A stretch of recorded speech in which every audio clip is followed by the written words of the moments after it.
YCP యువనేత, mass following ఉన్న young leader, MLA గెలవటానికి తానే కారణమన్న ఆ యువనేత పరిస్థితి ఇప్పుడు ఉల్టా అయింది. ఆ యంగ్ లీడర్ ఎవరో కాదు, బైరెడ్డి సిద్ధార్థరెడ్డి. కర్నూలు జిల్లా రాజకీయాల్లో చక్రం తిప్పారు. నందికొట్కూరులో అయితే ఎమ్మెల్యే కంటే ఎక్కువ పాలిటిక్స్ చేశారు సిద్ధార్థరెడ్డి. ఎమ్మెల్యేను సైతం పక్కన పెట్టి అన్నీ తానే దగ్గరుండి మరీ పనులు చేయటంతో నిత్యం వార్తల్లో నిలిచారు.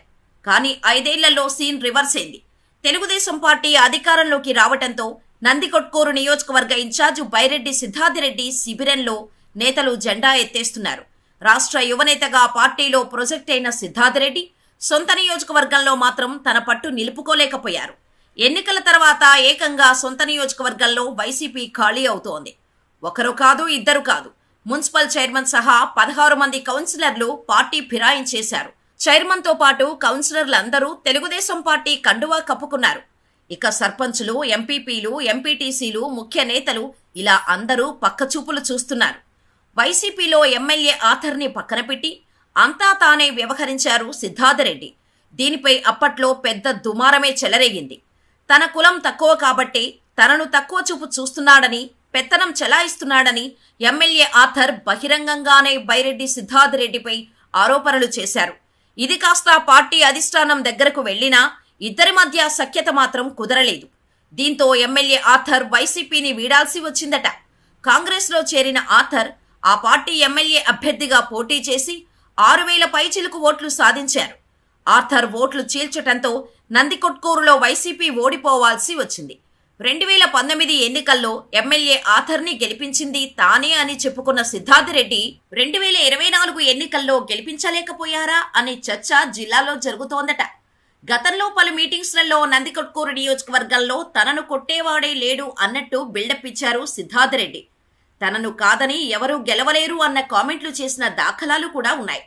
మరి ఇప్పుడు ఆ కామెంట్స్కి ఆయన గారు ఏం సమాధానం చెబుతారో చూడాలి. జగనన్నను నేను ఫాలో అవుతా అని చెప్పే సిద్ధార్థరెడ్డి గుడ్డిగా ఆయన మాటలను ఫాలో అవుతున్నట్టే కనిపిస్తోంది తాజా పరిస్థితులను చూస్తుంటే. ఎందుకంటే రీసెంట్గా పార్టీ నుంచి వెళ్లిపోయేవారని మేము ఆపం, ఎన్ని రోజులని వెళ్లిపోయే వాళ్ళని పట్టుకొని ఉంటాం అని కామెంట్ చేశారు జగన్. ఇక సిద్ధార్థరెడ్డి తన సొంత నియోజకవర్గంలో మున్సిపాలిటీ చైర్మన్, కౌన్సిలర్లు పార్టీని వీడుతుంటే బైరెడ్డి సిద్ధార్థరెడ్డి ఏం చేస్తున్నారన్న చర్చ జరుగుతోంది. చైర్మన్తో సహా కౌన్సిలర్లు పార్టీకి గుడ్ బై చెబుతుంటే ఆపలేకపోయారా, లేదంటే ఆపే ప్రయత్నం చేయలేదా అన్నది హాట్ టాపిక్ గా మారింది. ఈ విషయంలో జగనన్న మాటలనే సిద్ధార్థరెడ్డి ఫాలో అవుతున్నాడేమో అనే మాటలు కూడా వినిపిస్తున్నాయి. అయితే నందికొట్కూరులో ఎటువంటి అనుమానం రాకుండా వైసీపీకి పెద్ద షాక్ ఇచ్చారు మున్సిపల్ చైర్మన్ సుధాకర్ రెడ్డి సహా 16 మంది కౌన్సిలర్లు ఒకే రోజు పార్టీ మార్చేశారు. దీంతో వైసీపీ పార్టీ క్యాడర్ నిరసించిపోయిందట.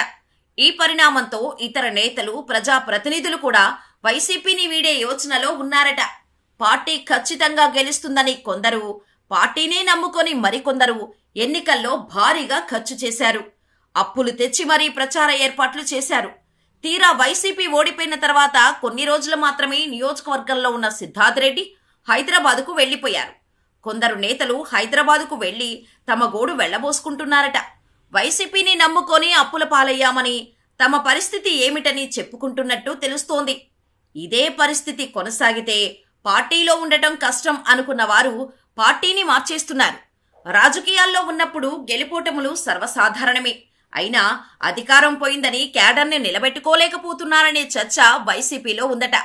గతంలో వైసీపీ అండను చూసుకొని సిద్ధార్థరెడ్డి వర్గం చేసిన హంగామా అంతా ఇంతా కాదు. ఇప్పుడు వారే నీరసపడిపోయి వైసీపీని వీడి బైరెడ్డి రాజశేఖర్ రెడ్డి సమక్షంలో తెలుగుదేశం పార్టీలో చేరారు. గతంలో అంతలా ప్రగల్భాలు పలికిన వారే పార్టీ మారుతుండటంతో ఇక్కడ మరొక వాదన కూడా తెరపైకి వచ్చింది. స్వయంగా సిద్ధార్థరెడ్డి వారిని పంపుతున్నారనే ప్రచారమూ జరుగుతోంది. అయితే సిద్ధార్థరెడ్డి సన్నిహితులు మాత్రం ఇదంతా అసత్య ప్రచారమని కొట్టిపారేస్తున్నారు. కానీ నందికొట్కూరులో బైరెడ్డి సిద్ధార్థరెడ్డి వర్గం నుంచి వలసలు కొనసాగుతాయనే ప్రత్యర్థులు చెబుతున్నారు. ఇప్పటికైనా బైరెడ్డి సిద్ధార్థరెడ్డి అలర్ట్ అయ్యి పార్టీ క్యాడర్ని కాపాడుకుంటారా లేదా అన్నది ఆసక్తిగా మారింది. పోయే వాళ్ళను మేము ఆపము అని స్టేట్మెంట్లు పాస్ చేసే కంటే వారు వెళ్లిపోవటానికి గల కారణాలు అడిగి తెలుసుకుంటే కొంచెమైనా పార్టీ అధిష్టానం వారికి అండగా ఉన్నదన్న ధైర్యం వస్తుంది. మరి సిద్ధార్థరెడ్డి ప్రతి కార్యకర్తను కలిసి ధైర్యం నింపుతారా? గతంలో ఉన్న ఫైర్ మళ్ళీ ఆయనలో చూస్తామా లేదా అన్నది వేచి చేయాల్సిందే.